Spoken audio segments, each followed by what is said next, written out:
The following is a special video presentation of the Hennepin County Library.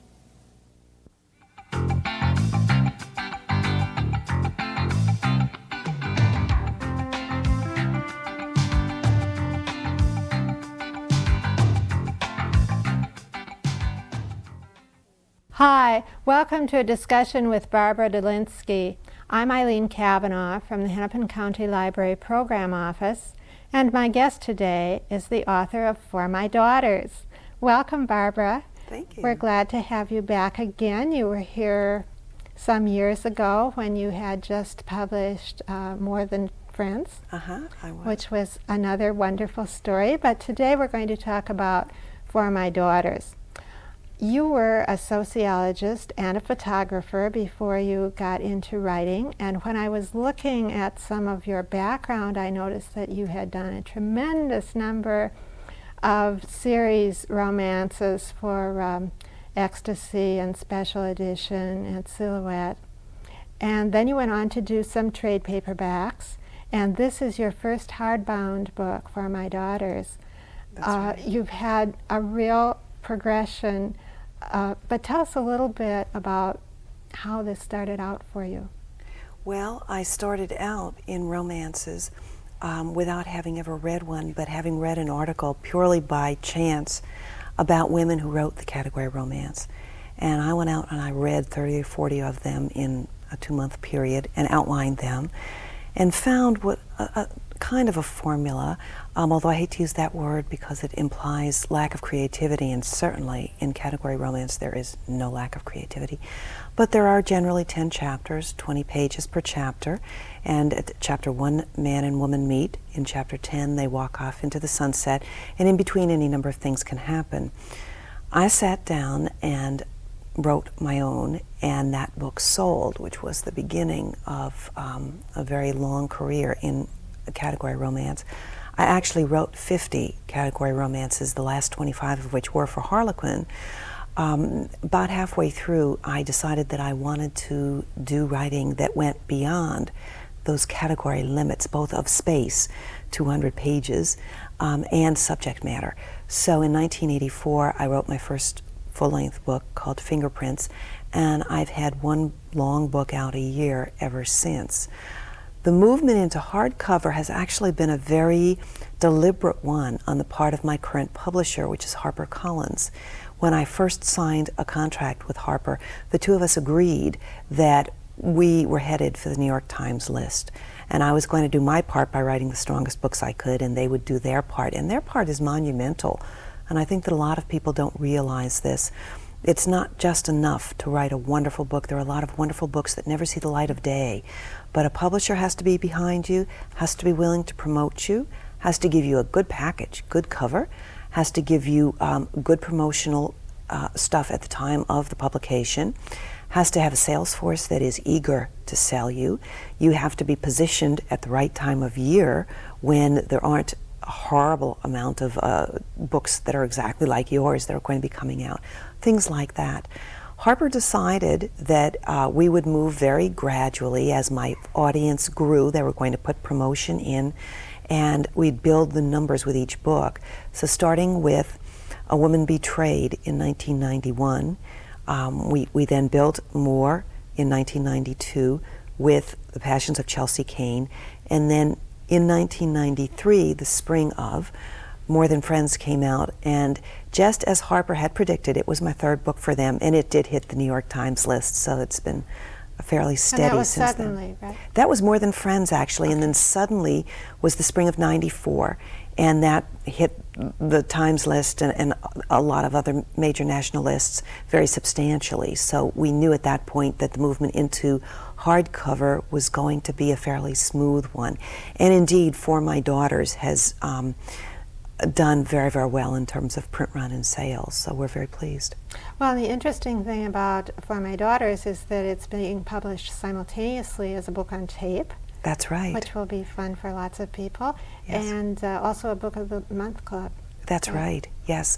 Both of which are very exciting for me because they do bring in a new audience. And even with the hardcover, that is going to draw in a new audience for me that I haven't yet had, because there are those people who will go first to the hardcovers to see what is available. So you've proven the point that many authors make, that the place to start is in the genre, and it allows you to move on to something else.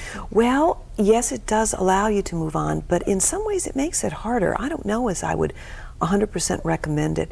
For me, it was wonderful because I discovered I could write in the genre, and I became comfortable with writing, and I perfected my art to that point. I keep trying to perfect it more and more with each book, and of course nothing is perfect, but I try to keep improving it with each book.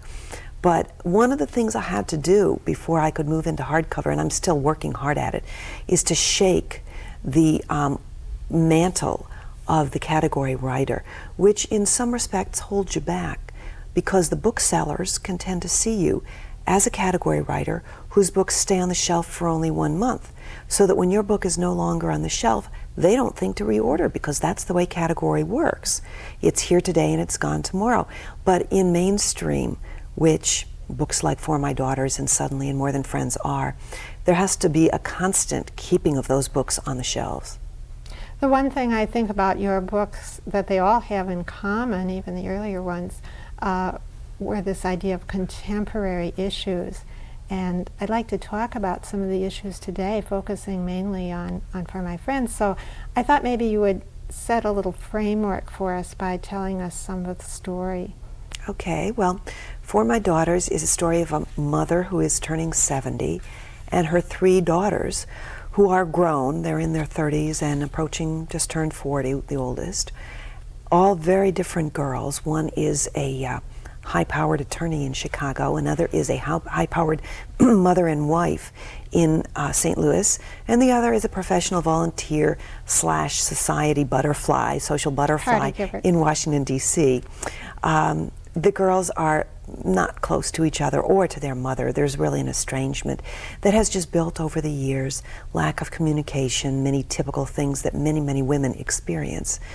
The mother, who is turning 70, Virginia, decides that she would like to end this estrangement, and one of the ways she feels she can do it is by telling the daughters something about herself that they never knew, something that happened before they were born. To achieve this end, she sells her beautiful big house that she spent her whole life in Philadelphia, and buys a lovely estate on the coast of Maine, which is where the bulk of the story takes place.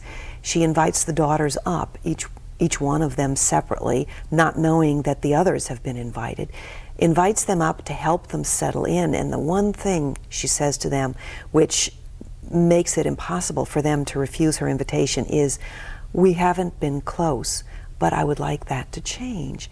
And the one thing each of these daughters has always wanted is the approval and the love of her mother.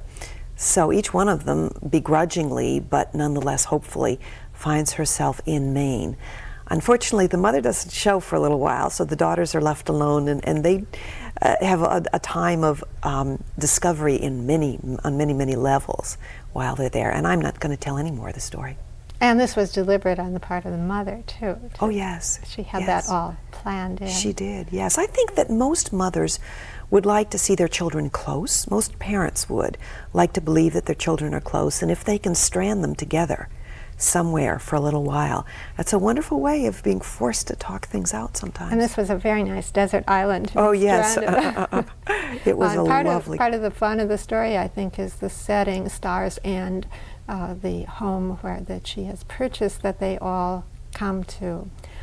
Annette, who was the good mother of the 3 girls, states early on in the book that one of her pet peeves was that her mother redecorated their rooms without letting them help with it. Yet I noticed, again early on in the book, that she goes out and buys dresses for her 2 daughters for a social occasion without consulting them. And I laughed as I read this, because I thought it's so typical that as mothers we often do the very things that irritated us in our own mothers. Exactly. Which was one of the points I wanted to make with that, and I'm glad you picked that up. I think another point here, though, is that in Annette's case, she did it for different reasons without quite understanding that she was doing what her mother had done. And in fact, one of the realizations that these daughters come to when they're together is that there is a little bit of the mother in each one of them. And they each do act in some regards like the mother. In Annette's case, she has bought dresses for her daughters because she's trying to do as much as she can and always has wanted to do is smother them with love. She has 5 children, actually, 3 boys and 2 girls, and she does try to smother them with the love that she feels she never had. And at one point, the issue of the dresses, one of the daughters says, "You never had this, Mom. So I know what you're doing, but we know you love us and we love you and you don't have to do this. And we're looking forward to going shopping with our friends. We're old enough now to do this." And Annette's problem is letting go. Just letting go a little bit, and I think her sisters help her understand that.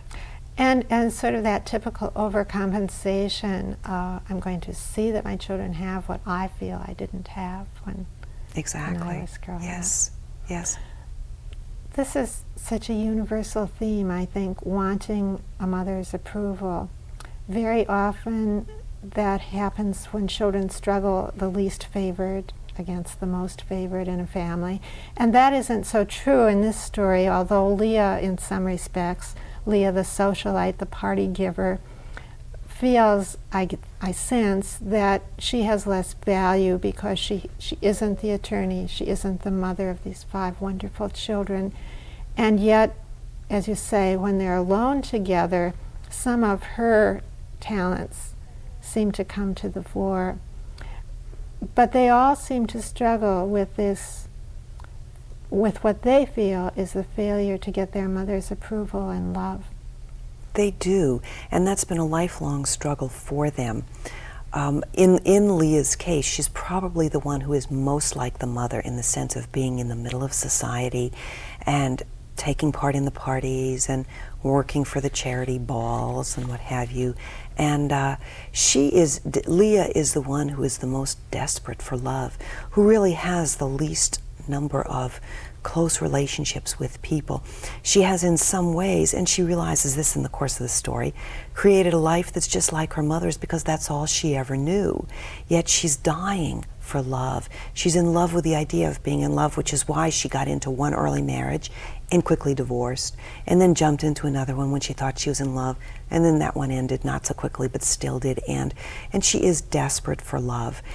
She does have, as you pointed out, some very definite strengths, which her sisters point out, which is particularly meaningful for her, for Leah, because she does feel, compared to her sisters, that she has nothing to show for what she does in the course of a day.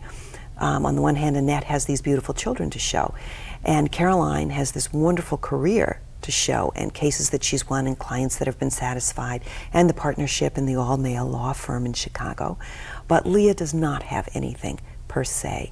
And in many respects, For My Daughters is a book that is really Leah's story. But it brings out an interesting point for women that Annette feels her children are what she has to show for it, and Carolyn, as you say, is a successful attorney.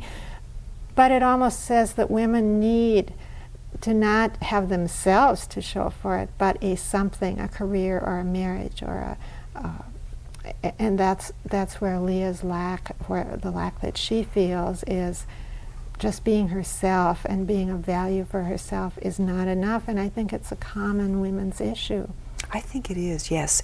One of the things that the sisters discuss when they're sitting kind of shooting the breeze out on the patio on this beautiful seaside estate is the idea of doing something just for them and not feeling guilty about doing it. And actually all 3 of them have this problem. Caroline has been so driven to be the best in her career, to show the world that she's not like her mother, that she is an intelligent person, that she can bring home a big paycheck, that she's in total control of her life, that she never takes a real vacation and relaxes and does nothing. She never really lets go. She realizes that during this trip. Annette, who's so determined to be the super mom that her mother never was, the super wife, the loving wife that her mother never was to her father, also has trouble understanding that, or accepting the fact that she can just sit back and let the kids do for themselves in St. Louis while she's in Maine, and she can relax a little and have fun. And Leah, poor Leah, has always felt guilty about leisure time, and she's had more of it than perhaps the others. But while they're sitting back and enjoying themselves, she's making them wonderful meals and doing her cooking, which is really the thing that she loves doing. And it seems to me that one of the other big issues, I felt a great deal of sympathy for Ginny, the mother, because I felt she tried very hard to be a good mother, but the children had needs that she really couldn't fill. And I wonder if a lot of mothers, especially of that generation, but maybe even of the present generation, are not caught in this whole idea of simply not being able to give what they don't have. I think that's definitely true, especially in past generations, and certainly not in, say, our children's generation, where there is more awareness of what children need and emotional, not that parents can act sometimes, they can know their children's emotional needs and still not be able to act on them. But certainly in Virginia's time, when her children were growing up, there was not the emphasis on your children need this and this is the outcome if you don't give it to them. So that she didn't have the deep emotion, she didn't have the great warmth, the great passionate kind of love to give to her children or her husband. And she did the best with what she had, but she felt her own kind of pain, and I don't think her daughters quite understood that. And in that sense, I felt very badly for Ginny too. I think her daughters came to understand it in the course of the book. I certainly hope so, that she did her best with what she had, and she did love them in her way. Lack of communication, which is something that I write about a lot, was in part behind that. I mean, there was never this yelling and screaming. You don't listen to what I need, Mother. I don't need you to redecorate my room. I need you to ask me if we can do it together, or ask me how I'd like it done. But there just wasn't that kind of communication. And do you think that adult children are ever able to really fairly judge their parents, especially when communication hasn't been very thorough? Well, I think that as adult children become more and more adult, as they get older, they can see far more. And this is one of the sad points, I think, that came out of For My Daughters, that sometimes it's too late. You see things and understand things when it's too late to do anything about it. And one of the messages, if you will, that I feel that I wanted to give in For My Daughters was, if you have a mom out there, who is aging, she won't be there forever. Or if you have a parent, father, and if there are things that you want to work out, don't let them go, because it may become too late. One of the common threads in your story, I think, are characters that almost everybody can relate to. We all have known that, I think, that need to get approval from our parents and not always having it. We all have known what it felt like to have an alienated family, or at least part of an alienated family. It was also interesting to me that these daughters, while they wanted to have a close relationship with their mother, it was sort of an interdependent thing. They almost needed their mother to be who she was so they could stay where they were. And the whole idea of the book, where they were called together to be at Star's End, meant they had to kind of choose whether they were going to change and whether they really wanted Mother to come and establish a close relationship, or kind of that was uncomfortable for them. Or maybe it was better to stay the same, because as they gravitate towards Star's End, you see they're pulling back right away. One thing, she has to call the law firm. She's worried about what's happening, with good reason, we find out. Yes. And the mother is constantly on the phone. Annette, the mother, is constantly on the phone with her children. She's worried. There's a lot of anger, I think, that each of the three girls feel toward their mother and have felt. And perhaps if the mother had invited them to Star's End 5 years before or 4 years before, they wouldn't have been old enough to even go, or more comfortable enough to even go. They had reached a point in their lives when the invitation, they were old enough to understand that the invitation meant something. and they knew that their mother was not in the best of health and that she was getting older, and they were a little bit stunned that she had given up this lifetime home in Philadelphia to move to a state which, to their knowledge, she had no connection to at all. So I think that they were truly at a point where they could accept the fact, but it was the fact that something had to be done, and they needed to listen to their mother, but it was very difficult for them to separate from their lives. And I think because they had reached that point, that's why they were able to go. Yes, Annette kept calling her children, but yet she was there in Maine. And Caroline kept calling the law firm, but she was there in Maine. And she wasn't rushing back, even when she found out that the other two sisters were there.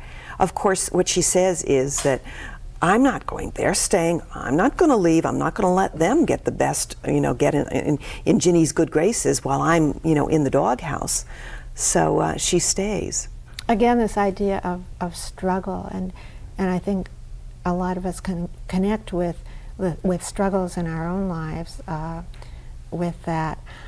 I have a question about the theme of the book. I thought the theme was transformation of lives, and I'm wondering if you think that every individual has a chance during their life when they can shift the direction of their life, if everyone has that opportunity as these three young women had.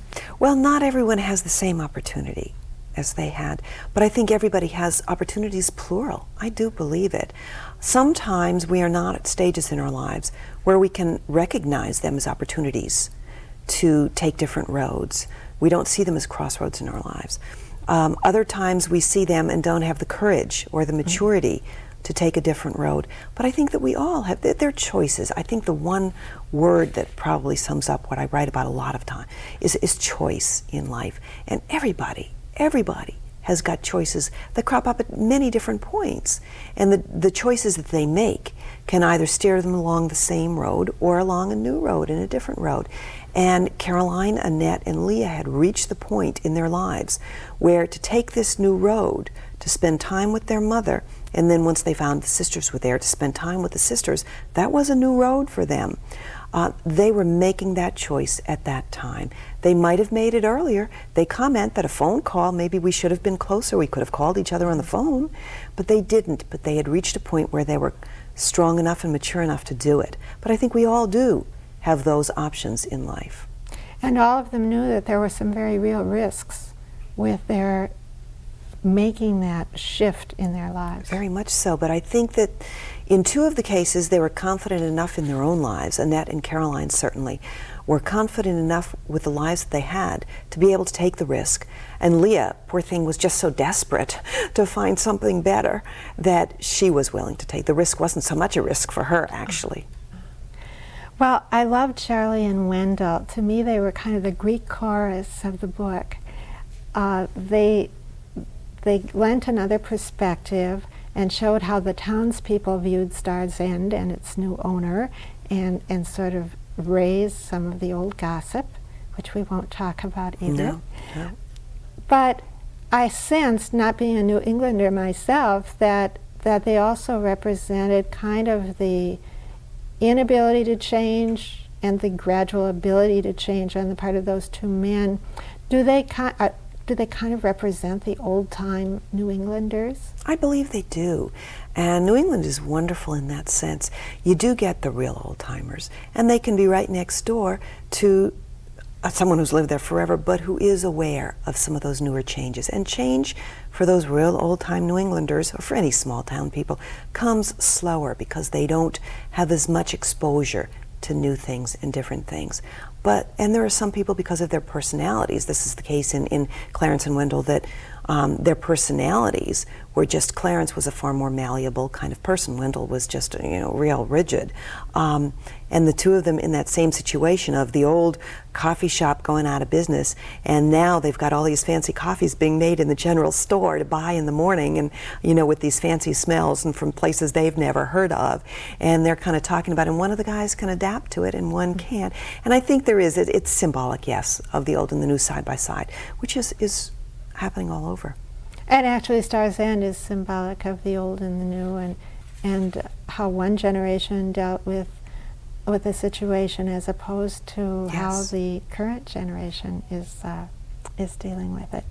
In fact, the story is told from several points of view, which makes makes a fun story. I think when you see the two old New Englanders talk about the gossip and how the New Englanders feel about all this and bringing up the old history, and then almost abruptly you hear the mother's point of view, and it takes a few seconds before your mind adjusts to the fact that, oh, this is.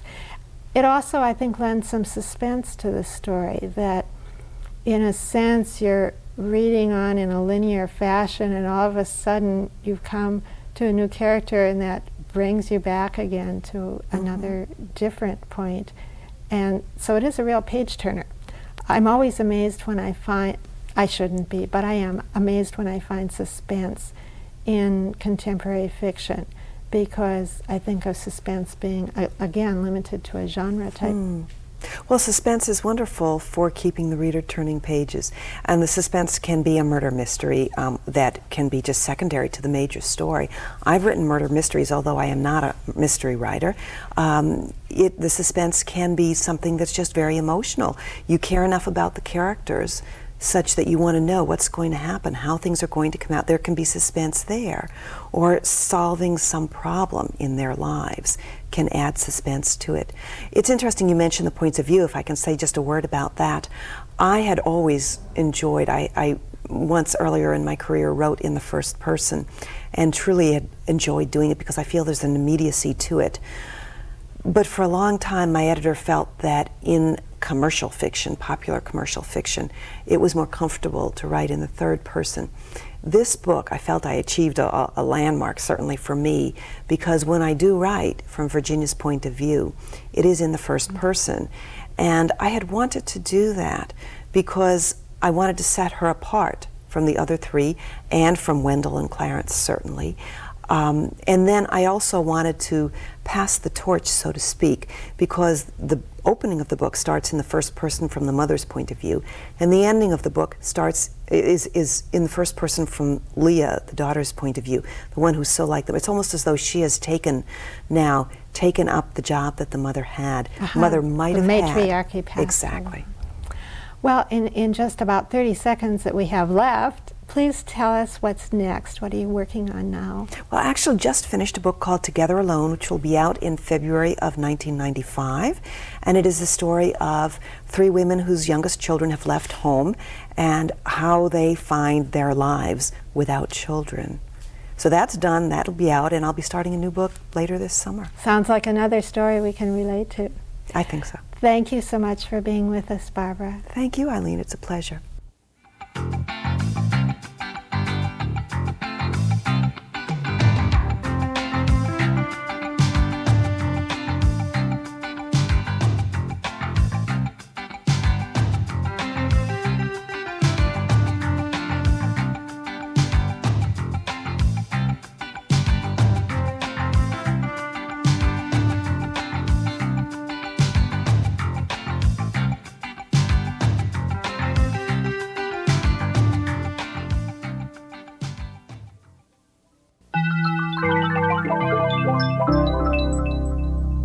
A presentation of the Hennepin County Library.